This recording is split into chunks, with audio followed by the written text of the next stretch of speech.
Amados, Deus tudo pode. É o Deus do impossível, o Deus de milagres.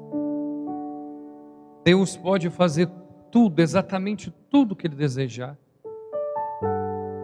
Tudo que existe, Ele criou do nada. Fez o céu, fez a terra, as coisas visíveis e invisíveis. Nos deu a vida. Tudo que existe nesse mundo, tudo, Ele fez para nós.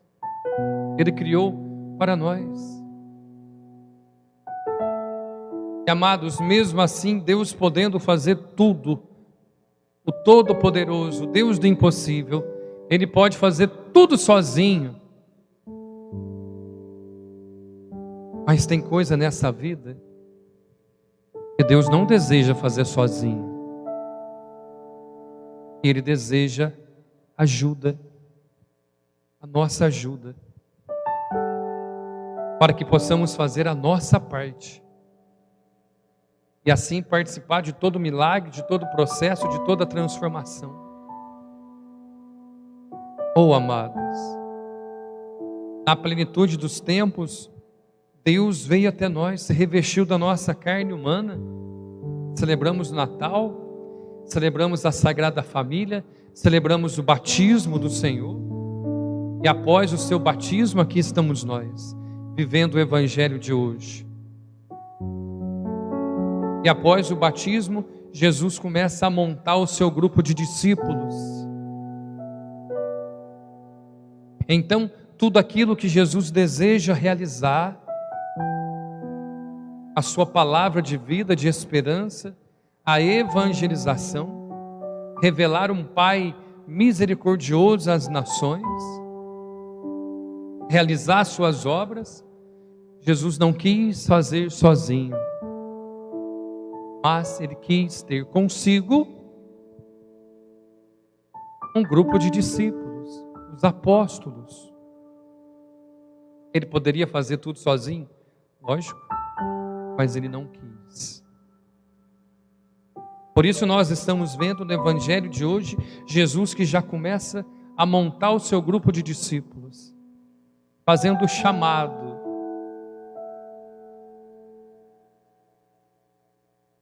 Porque após a sua morte, ressurreição e ascensão aos céus, os discípulos continuaram a missão de Cristo, aprenderam com Ele 3 anos de discipulado, a todo momento junto de Cristo, vendo suas palavras, seus milagres, como Jesus entendia de vida, de pecado, de pessoas que chegavam até Ele, um Jesus misericordioso. E quando Jesus volta aos céus, Ele derrama sobre nós o Espírito Santo, derrama sobre os discípulos o Espírito Santo, para que os discípulos tenham força agora de continuar essa missão. E aqui estamos nós. Nós somos a continuidade dessa missão. Se nós estamos aqui hoje, se hoje nós somos igreja, é porque os discípulos se doaram, se dedicaram, disseram sim ao chamado do Senhor. Então nós somos frutos dessa missão. E também somos sementes de uma linda missão que precisa continuar. Hoje nós somos responsáveis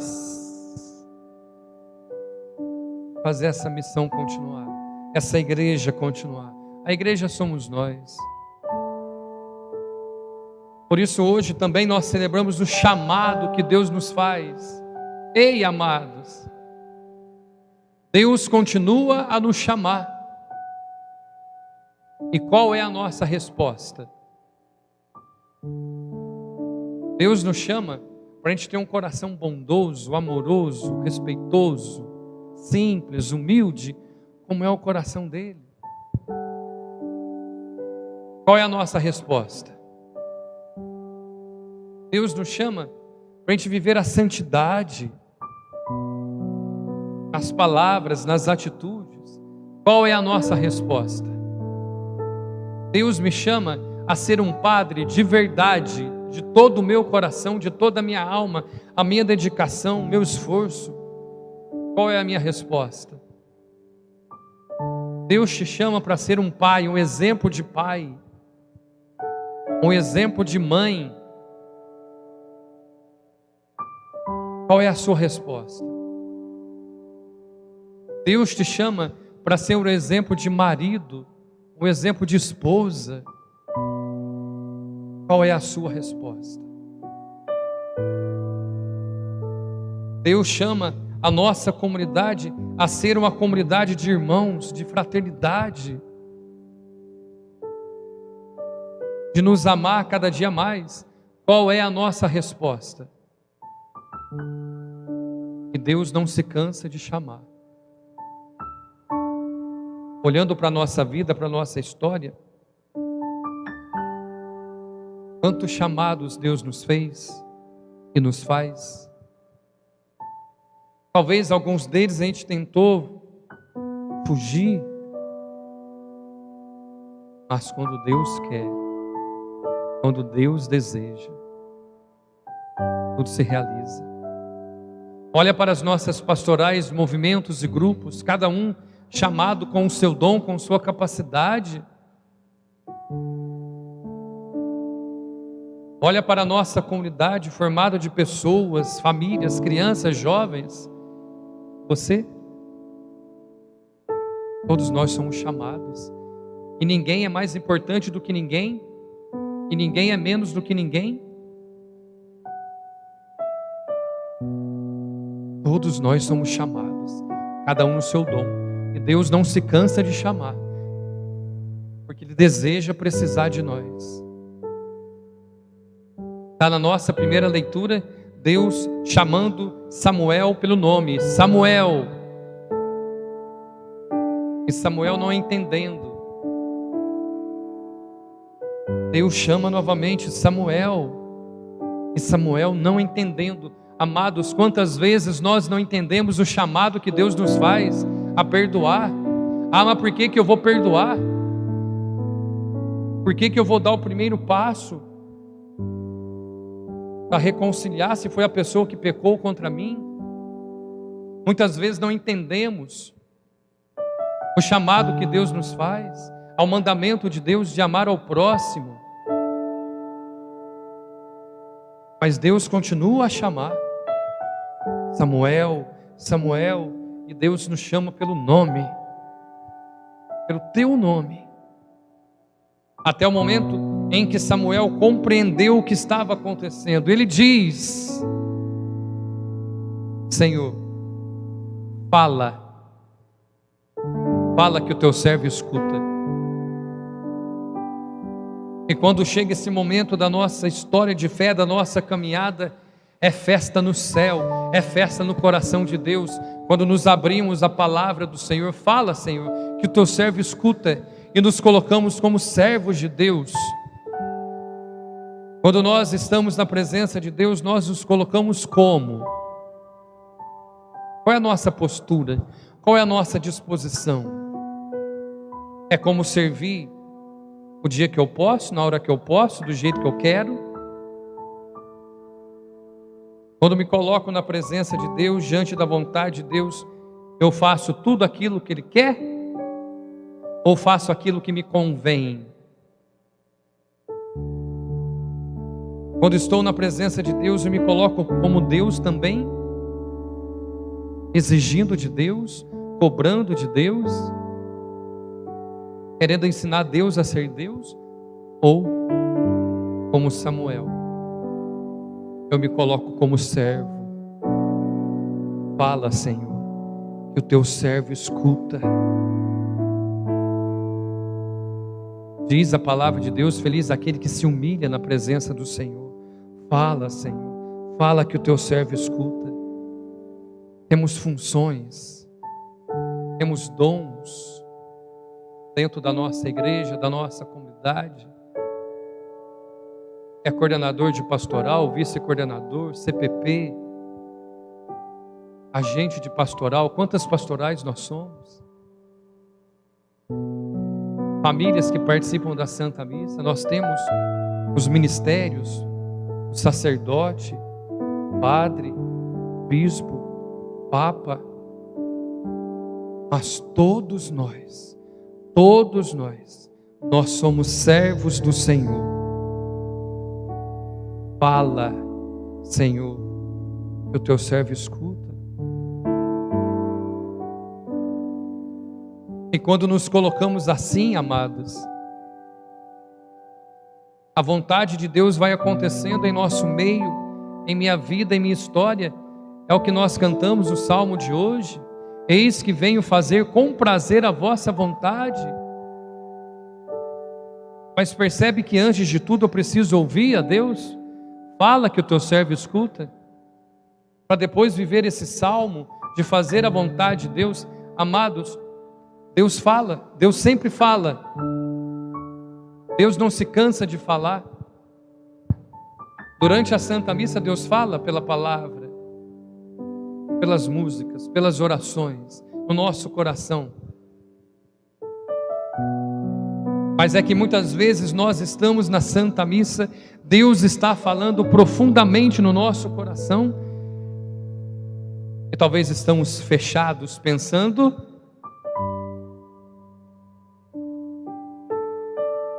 por que tal pessoa não está aqui para ouvir essa palavra? Porque essa palavra cabe direitinho na vida dessa pessoa. Ou quantas vezes estamos na Santa Missa e Deus está falando profundamente ao nosso coração, e no nosso coração a gente está: que bom que essa pessoa está aqui, ó, que ela veio, porque essa palavra é para ela. Amados, é para nós, para todos nós. Deus está falando ao nosso coração, a todos nós, palavra de vida, de esperança, de transformação, de conversão. E lembra que Deus pode fazer tudo sozinho, mas Ele deseja a nossa participação. O Deus do impossível pode fazer com que a nossa família viva em paz. Pode. A reconciliação pode. Ele pode fazer com que a nossa comunidade se ame mais. Pode. Mas Ele deseja a nossa participação. Ouvindo a sua palavra e fazendo a vontade dEle, nós vamos alcançar a paz. Eu preciso participar, eu preciso fazer a minha parte, porque não adianta vir à Santa Missa pedir a paz na família e lá no dia a dia eu não amar, não respeitar. Não adianta vir à Santa Missa e pedir a Deus a bênção sobre meus filhos, que eles sejam honestos, pessoas boas, se no meu dia a dia eu ensino e incentivo meus filhos a mentir.